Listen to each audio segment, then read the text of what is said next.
Nous sommes de retour dans cette édition du 26 août 2022 du live de TV Finance. Merci beaucoup si vous nous rejoignez à l'instant. Juste avant d'écouter le bilan d'Éric Galliègue, président de Valcon Expertise, un petit détour rapide par la Bourse de Paris. La Bourse de Paris qui prend de l'ampleur dans sa hausse puisque désormais le CAC 40 prend 0,61% à 6420 points. Il est temps donc d'être, désormais d'écouter le point stratégique d'Éric Galliègue, président de Valcon Expertise. Bonjour Éric. Bonjour Louis-Antoine. Bonjour, merci beaucoup d'être avec nous ce matin. Éric, quel est votre bilan de la semaine ? Le bilan est négatif, puisqu'on a perdu environ 3% sur cette semaine qui a été aussi relativement volatile.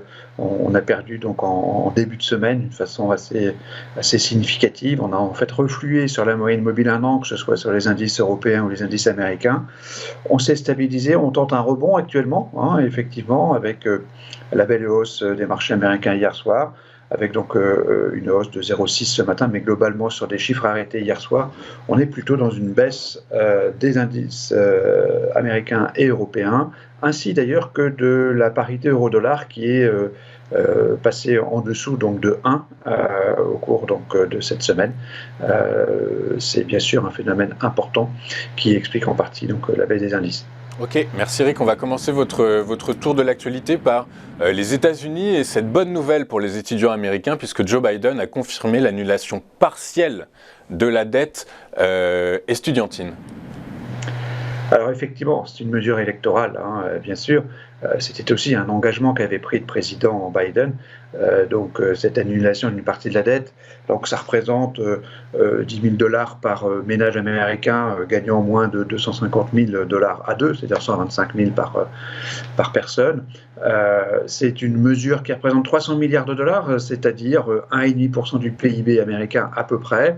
300 milliards, ça représente finalement qu'une vingtaine de pourcents des 1500 milliards de dettes étudiantes. C'est évidemment une dette très importante aux États-Unis, une dette qui a été titrisée par ailleurs. Donc au total, c'est plutôt, toutes choses égales par ailleurs, une bonne nouvelle. Ça va permettre effectivement de relancer en partie l'économie par donc cette injection finalement de 300 milliards de dollars. Okay. On traverse l'Atlantique, on file en Angleterre où les prévisions d'inflation, quelles qu'elles soient, sont alarmantes quasiment, Éric. Elles sont très alarmantes, effectivement. Donc là, j'ai repris une hypothèse qui a été faite par un économiste de Citi. Alors, c'est une hypothèse privée, une hypothèse en quelque sorte personnelle, mais c'est vrai que cet économiste envisage un pic d'inflation de 18% au début de l'année 2023, ce qui montre bien, d'une façon générale, que l'inflation n'est toujours pas éradiquée, entre guillemets, que nous sommes toujours dans un contexte d'inflation nominale qui paraît effectivement importante, parfois à 2 chiffres. Cela montre que ça laissera des traces dans le comportement des ménages et on attend avec impatience le reflux de cette inflation. Elle a commencé un petit peu aux États-Unis, mais c'est vrai qu'on part de relativement haut et la vraie question est de savoir où va se stabiliser cette inflation en partant donc d'un niveau extrêmement élevé en Grande-Bretagne, donc 18%, jusqu'où va-t-elle retomber, sachant qu'il y a des effets de base bien sûr avec les prix du pétrole et les prix de l'énergie en général, mais globalement la vraie question c'est où va revenir l'inflation. Est-ce qu'elle va revenir finalement entre 3 et 4%, ce qui semble être l'hypothèse la plus probable? Est-ce qu'elle va revenir à des niveaux peut-être plus élevés encore? On ne sait pas. Cela montre bien que l'inflation reste un sujet majeur pour les marchés aujourd'hui. C'est très clair. Alors, en préparant cette émission, moi j'ai trouvé la Banque d'Angleterre qui anticipe une inflation à 13%. Donc globalement, l'inflation se situera probablement dans cette fourchette début 2023. Et ce qui crée des mouvements sociaux extrêmement importants et extrêmement durs en Angleterre aussi. Il faudra compter là-dessus pour les prévisions de croissance du pays qui risquent d'être impactées par ces mouvements sociaux. On va poursuivre avec une bonne nouvelle quand même sur le front de la croissance, puisqu'en Allemagne, le PIB au deuxième trimestre est ressorti positif. Alors, en Allemagne, effectivement, on a eu des nouvelles un peu moins négatives, mais globalement, ce qu'a dit donc le président de la Bundesbank pour la conjoncture en Allemagne, c'est que la récession est de plus en plus probable cet hiver. Je pense que c'est ça qui est important lorsqu'on se projette un petit peu sur le quatrième trimestre et puis le début de l'année prochaine, avec évidemment l'environnement que l'on craint en ce qui concerne l'énergie, les livraisons de gaz par la Russie, le contexte toujours anxiogène qui est associé à ces pénuries probables. Cette fois-ci, c'est clair. Je pense que la citation faite par donc le président de la Bundesbank est particulièrement claire.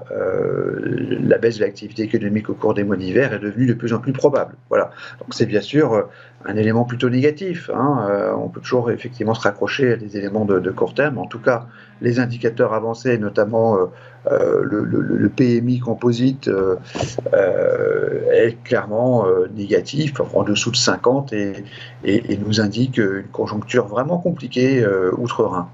Très clair. Ce matin, la confiance des consommateurs allemands est tombée aussi pour le mois de septembre, et elle est ressortie, non seulement elle ressort en dessous du consensus qui était à 31,8 et elle est actuellement de 36,5, et en plus elle est plus basse que la précédente donnée.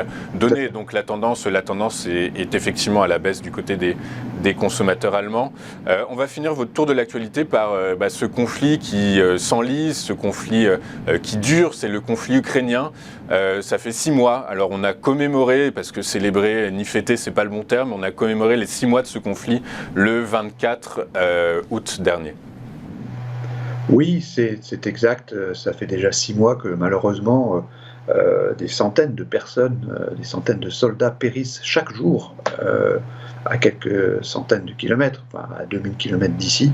C'est donc dramatique, ça se passe en Europe, il ne faut jamais l'oublier.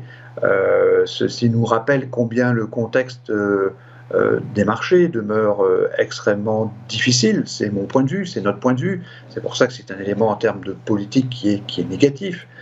On a surtout remarqué aussi cette semaine, à l'occasion donc de cet anniversaire du 6e mois de guerre, que finalement les belligérants sont toujours aussi belliqueux en quelque sorte.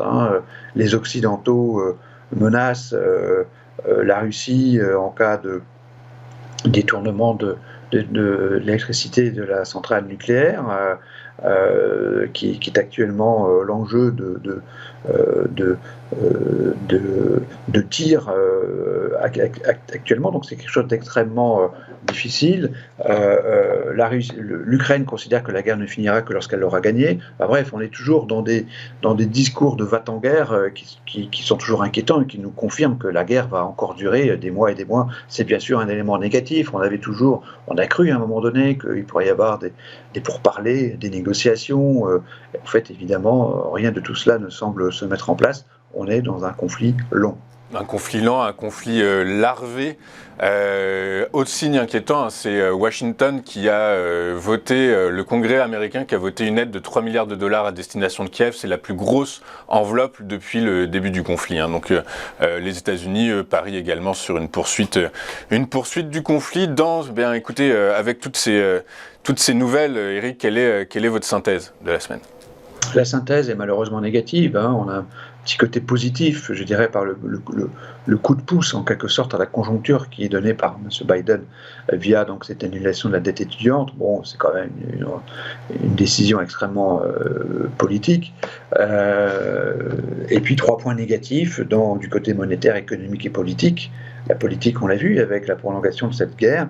La récession probable en Allemagne en termes économiques, et puis l'inflation qui va culminer à des chiffres, effectivement 13% suivant le gouvernement britannique, 18% suivant un économiste américain. Donc c'est bien sûr un bilan négatif de -2 sur cette semaine. Ouais, très clair. Et du coup, dans cet environnement, Eric, il est presque inutile, il n'y a aucun suspense quant à votre recommandation d'investissement. Pas de suspense. Effectivement, on est en train de on est toujours extrêmement prudent sur les marchés d'actions. On considère que le rebond de l'été est en train de se terminer. On a reflué sur la moyenne mobile 1 an, d'une façon quand même assez claire, très très nette des deux côtés de l'Atlantique. Aujourd'hui, il nous semble que les marchés vont baisser pour différentes raisons qui ont été évoquées dans le cadre des commentaires de l'actualité, mais aussi parce que la saisonnalité des marchés s'inverse. On sait que les mois de septembre, octobre sont négatifs habituellement. Ça risque d'être le cas à nouveau, malheureusement, cette année. Ok, très clair. Écoutez, merci beaucoup, Eric, pour vos analyses, pour vos commentaires. Je rappelle que vous êtes président de Valcan Expertise et qu'on vous retrouve tous les vendredis dans le live de TV Finance. Merci beaucoup, Eric. Je vous souhaite une très belle journée. On va poursuivre notre émission dans un instant avec le point bourse. À tout de suite sur TV Finance.